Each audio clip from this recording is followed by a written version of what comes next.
Hi hello friends, welcome to village veg recipes. ನಾನು ಈ ದಿನ 100% ಹೋಟೆಲ್ ಸ್ಟೈಲ್ ಶಾವಿಗೆ ಬಾತ್ ರೆಸಿಪಿನ ತಿಳಿಸ್ಕೊಡ್ತಾ ಇದ್ದೀನಿ. ತುಂಬ ಸಿಂಪಲಾಗಿ ಮಾಡ್ಕೊಬೋದು, ತುಂಬಾ ಟೇಸ್ಟಿಯಾಗಿರುತ್ತೆ. ಮಾರ್ನಿಂಗ್ ಬ್ರೇಕ್ಫಾಸ್ಟ್ಗೆ, ಮಕ್ಕಳು ಲಂಚ್ ಬಾಕ್ಸ್ಗೆ ಸಹ ಮಾಡ್ಕೊಡ್ಬೋದು. ತುಂಬಾ ರುಚಿಯಾಗಿರುತ್ತೆ. ಹಾಗಾದರೆ ಹೇಗೆ ಮಾಡೋದು ಅಂತ ನೋಡೋಣ. ಸ್ಟವ್ ಮೇಲೆ ಒಂದು ಪಾತ್ರೆನ ಇಟ್ಕೊಂಡಿದ್ದೀನಿ. ಆ ಪಾತ್ರೆಗೆ ನೀರು ಕುಡಿಯೋ ಗ್ಲಾಸಲ್ಲಿ 3 ಗ್ಲಾಸ್ ಅಷ್ಟು ನೀರನ್ನು ಸೇರಿಸ್ಕೊಂಡಿದ್ದೀನಿ. ನೀರು ಸ್ವಲ್ಪ ಬಿಸಿ ಆದಮೇಲೆ ಒಂದು 1/2 ಟೇಬಲ್ ಸ್ಪೂನ್ ಅಷ್ಟು ಎಣ್ಣೆನ ಸೇರಿಸ್ಕೊತಾ ಇದ್ದೀನಿ. ಈ ರೀತಿ ಎಣ್ಣೆ ಸೇರಿಸ್ಕೊಳ್ಳೋದ್ರಿಂದ ಶಾವಿಗೆ ಬೆಂದಮೇಲೂ ಸಹ ಉದುದ್ರಾಗಿರುತ್ತೆ. ನೋಡಿ, ಈಗ ನೀರು ಚೆನ್ನಾಗಿ ಕುದೀತಾ ಇದೆ. ನಾನು ಮೆಜರ್ಮೆಂಟ್ ಕಪ್ಪಲ್ಲಿ 1 ಕಪ್ ಅಷ್ಟು ಶಾವಿಗೆನ ತೊಗೊಂಡಿದ್ದೆ. ಶಾವಿಗೆನ ಸೇರಿಸ್ಕೊತಾ ಇದ್ದೀನಿ. ಶಾವಿಗೆನ ಸೇರಿಸ್ಕೊಂಡು ಚೆನ್ನಾಗಿ ಮಿಕ್ಸ್ ಮಾಡಿಕೊಂಡು ಮೀಡಿಯಂ ಫ್ಲೇಮಲ್ಲಿ 1 ನಿಮಿಷ ಬೇಯಿಸ್ಕೊಂಡ್ರೆ ಸಾಕಾಗುತ್ತೆ. ನೋಡಿ, ಈಗ ನಾನು ಶಾವಿಗೆ ಹೇಗೆ ಬೆಂದಿದೆ ಅಂತ ತೋರಿಸ್ತಾ ಇದ್ದೀನಿ. ನೋಡಿ, ತುಂಬ ಚೆನ್ನಾಗಿ ಬೆಂದಿದೆ. ಈಗ ನಾನು ಒಂದು ಜಾಲದ ಸಹಾಯದಿಂದ ಅದರಲ್ಲಿರೋ ನೀರು ಬೇರೆ, ಶಾವಿಗೆನ ಬೇರೆ ಬೇರೆ ಮಾಡ್ಕೊಂಡಿದ್ದೀನಿ. ಹಾಗೆ ನಾನು ಇದೇ ಶಾವಿಗೆ ಮೇಲೇ 1 ಗ್ಲಾಸು ತಣ್ಣೀರನ್ನು ಸೇರಿಸ್ಕೊತಾ ಇದ್ದೀನಿ. ಈ ರೀತಿ ತಣ್ಣೀರು ಸೇರಿಸೋದ್ರಿಂದಲೂ ಸಹ ಶಾವಿಗೆ ಉದುದ್ರಾಗಿರುತ್ತೆ.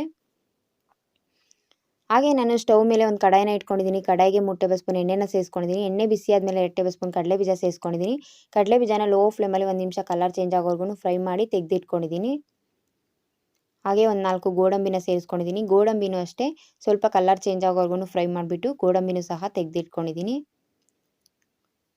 ಹಾಗೆ ನಾನು ಅದೇ ಕಡಾಯಿಗೆ ಸ್ವಲ್ಪ ಸಾಸಿವೆನ ಸೇರಿಸ್ಕೊಂಡಿದ್ದೀನಿ. ಸಾಸಿವೆ ಚಿಟಪಟ ಅಂತ ಸಿಡಿತಾ ಇದೆ. ಹಾಗೆ ಒಂದು 1/2 ಟೇಬಲ್ ಸ್ಪೂನ್ ಕಡಲೆಬೇಳೆ, 1/2 ಟೇಬಲ್ ಸ್ಪೂನ್ ಉದ್ದಿನಬೇಳೆನ ಸೇರಿಸ್ಕೊಂಡಿದ್ದೀನಿ. ಕಡಲೆಬೇಳೆ, ಉದ್ದಿನಬೇಳೆನ ಲೋ ಫ್ಲೇಮಲ್ಲಿ 1 ನಿಮಿಷ ಚೆನ್ನಾಗಿ ಫ್ರೈ ಮಾಡ್ಕೊಳ್ಳೋಣ. ನೋಡಿ, ಕಡಲೆಬೇಳೆ, ಉದ್ದಿನಬೇಳೆ ಎಲ್ಲ ಚೆನ್ನಾಗಿ ಫ್ರೈ ಆಗಿದೆ. ಈಗ ನಾನು ಒಂದು 5-6 ಎಸಳು ಕರಿಬೇವು, 2 ಹಸಿಮೆಣಸಿನ್ಕಾಯಿನ ಸಣ್ಣದಾಗಿ ಕಟ್ ಮಾಡಿ ಇಟ್ಕೊಂಡಿದ್ದೆ. ಹಸಿಮೆಣಸಿನ್ಕಾಯಿನ ಸೇರಿಸ್ಕೊಂಡಿದ್ದೀನಿ. ಹಾಗೆ ಮೀಡಿಯಂ ಸೈಜ್ 3 ಈರುಳ್ಳಿನ ಸಣ್ಣದಾಗಿ ಕಟ್ ಮಾಡಿ ಇಟ್ಕೊಂಡಿದ್ದೆ. ಈರುಳ್ಳಿನ ಸೇರಿಸ್ಕೊಂಡಿದ್ದೀನಿ. ಹಸಿಮೆಣಸಿನ್ಕಾಯಿ, ಈರುಳ್ಳಿ ಎಲ್ಲ ಮೀಡಿಯಂ ಫ್ಲೇಮಲ್ಲಿ 1 2ರಿಂದ 3 ನಿಮಿಷ ಚೆನ್ನಾಗಿ ಫ್ರೈ ಮಾಡ್ಕೊಂಡಿದ್ದೀನಿ. ನೋಡಿ, ಈಗ ಈರುಳ್ಳಿ ಎಲ್ಲ ಚೆನ್ನಾಗಿ ಫ್ರೈ ಆಗಿದೆ. ರುಚಿಗೆ ತಕ್ಕಷ್ಟು ಉಪ್ಪನ್ನು ಸೇರಿಸ್ಕೊಂಡಿದ್ದೀನಿ. ಒಂದು 1/4 ಟೇಬಲ್ ಸ್ಪೂನ್ ಅಷ್ಟು ಅರಿಶಿನ ಸೇರಿಸ್ಕೊಂಡು ಲೋ ಫ್ಲೇಮಲ್ಲಿ ಒಂದು 30 ಸೆಕೆಂಡು ಫ್ರೈ ಮಾಡ್ಕೊತಾ ಇದ್ದೀನಿ. ನೋಡಿ, ಚೆನ್ನಾಗಿ ಮಿಕ್ಸ್ ಮಾಡಿಕೊಂಡು ಫ್ರೈ ಮಾಡ್ಕೊಂಡಿದ್ದೀನಿ. ಈಗ ನಾನು ಬೇಯಿಸಿರೋ ಅಂಥ ಶಾವಿಗೆನ ಸೇರಿಸ್ಕೊತಾ ಇದ್ದೀನಿ. ಶಾವಿಗೆನ ಸೇರಿಸ್ಕೊಂಡು ಲೋ ಫ್ಲೇಮಲ್ಲೇ ಇಟ್ಬಿಟ್ಟು ಶಾವಿಗೆನ ಸೇರಿಸ್ಕೊಂಡು ಚೆನ್ನಾಗಿ ಮಿಕ್ಸ್ ಮಾಡ್ಕೊಳ್ಳೋಣ. ನೋಡಿ, ಶಾವಿಗೆ ಎಲ್ಲ ಸೇರಿಸಿದ್ದಾಗಿದೆ. ಈಗ ನಾನು ಚೆನ್ನಾಗಿ ಮಿಕ್ಸ್ ಮಾಡ್ಕೊತಾ ಇದ್ದೀನಿ.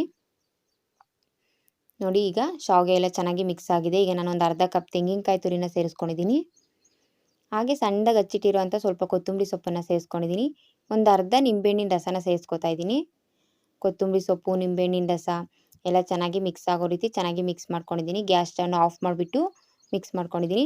ಹಾಗೆ ನಾನು ಫ್ರೈ ಮಾಡಿ ತೆಗೆದಿಟ್ಟಿರುವಂಥ ಕಡಲೆ ಬೀಜ ಮತ್ತು ಗೋಡಂಬಿನ ಸೇರಿಸ್ಕೊಂಡಿದ್ದೀನಿ. ಈ ರೀತಿ ಫ್ರೈ ಮಾಡಿ ತೆಗೆದಿಟ್ಟು ಸೇರಿಸ್ಕೊಳ್ಳೋದ್ರಿಂದ ಕಡಲೆ ಬೀಜ, ಗೋಡಂಬಿ ತಿನ್ನಬೇಕಾದ್ರೆ ತುಂಬ ಕ್ರಿಸ್ಪಿಯಾಗಿರುತ್ತೆ. ಅದಕ್ಕೋಸ್ಕರ ಲಾಸ್ಟಲ್ಲಿ ಸೇರಿಸ್ತಾ ಇದ್ದೀನಿ. ನೋಡಿದ್ರಲ್ವ ಫ್ರೆಂಡ್ಸ್, ಎಷ್ಟು ಬೇಗನೆ ಶಾವಿಗೆ ಬಾತ್ ರೆಡಿ ಆಯಿತು ಅಂತೇಳ್ಬಿಟ್ಟು. ಮಾರ್ನಿಂಗ್ ಬ್ರೇಕ್ಫಾಸ್ಟ್ಗೆ, ಮಕ್ಕಳಿಗೆ ಲಂಚ್ ಬಾಕ್ಸ್ಗೆ ತುಂಬ ಬೇಗನೆ ಮಾಡ್ಕೊಡ್ಬೋದು. ತುಂಬ ಸಿಂಪಲ್ಲಾಗಿ ಆಗುತ್ತೆ. ಹಾಗೆ ತುಂಬಾ ಟೇಸ್ಟಿಯಾಗಿರುತ್ತೆ. ನೋಡಿದ್ರಲ್ವ ಶಾವಿಗೆ ಬಾತ್ ಮಾಡೋದು ಹೇಗೆ ಅಂತ.